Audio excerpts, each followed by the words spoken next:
4 years ago, and almost 200 episodes at this point, we were in Louisiana seeing my daughter, and it was right when COVID started. We went out there and, wearing our masks and doing all the things you had to do during COVID. And my daughter suggested that I start a podcast, and I said, why? She says, well, you always have good advice. You're super upbeat, and I know the last couple podcasts have been a little bit of a downer, but like I said, I wanted to get back to the original thing. And I've always been one of these people that it's a can-do attitude, right?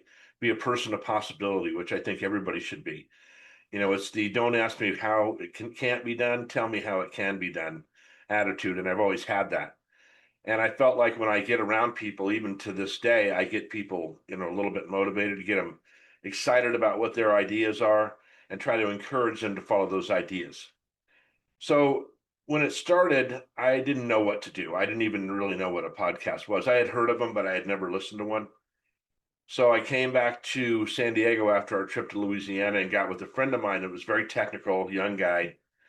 And he kind of just said, look, it's super easy. All you do is get a camera, you know, look at the camera and talk into it and say whatever you want to say. There's no FCC regulations. There's no rules. So you can do anything you want.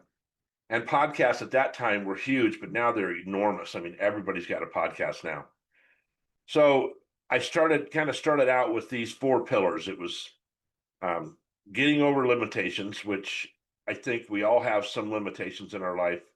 And if we don't have limitations, we think of them on our own. Our worst enemy is our own mind.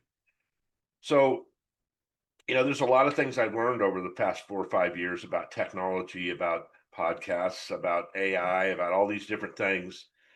But even, 20 years ago, there was always these things I wanted to do, and I'd allow myself to let my own mind stop me from doing those things. I did some of them. I manifested some of those things, but I really wanted to get to a point where I was practicing what I'm preaching. And that point is now. I mean, it's today. I got to make a commitment to do some things that I wanted to do. And I'm learning as much as I can how to do them. And man, have I learned a lot over the last 5 years about technology, about lighting, um, about sound. I went back to see my first podcast today, and it was so choppy and messy, and I didn't have a good camera, and the sound was bad, and the background was bad, and all those things. So I've come a long way, and I feel more comfortable doing it. And not that I didn't back then, but I feel really comfortable now just getting on here talking to myself basically or to a camera. And really who I'm talking to is you.